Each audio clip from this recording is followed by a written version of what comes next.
Here are the steps to reset your VIZIO TV to factory settings.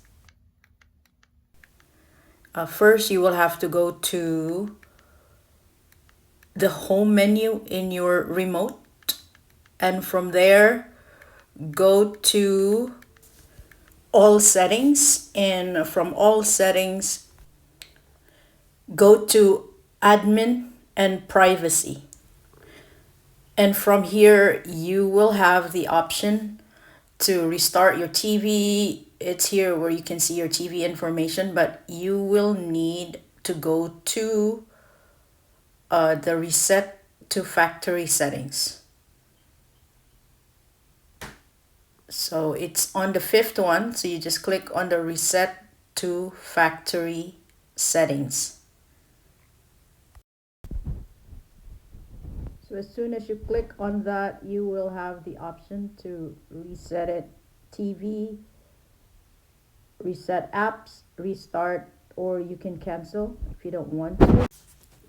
So I have this forwarded. It's going to take a couple of minutes to restart, but this is what's going to happen when it's restarting.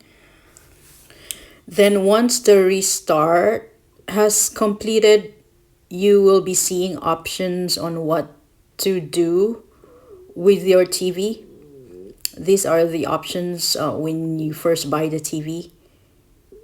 But as you continue, your first step is to choose the language. And then you are going to connect to a Wi-Fi network. That's very important, so it can get connected first. So make sure you have your internet username and password ready. Get that entered, and once you've entered that correctly, it should connect right away unless you have issues with your internet, and it will just say connected.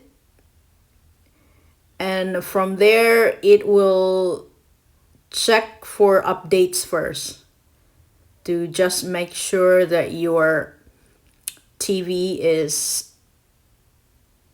has the new and current updates. So again, you will have just to wait a couple of seconds or more, and then this one is going to install the new OS updates. And then if you get into this, if you encounter an issue with internet, all you need to do is just enter the password and everything should work.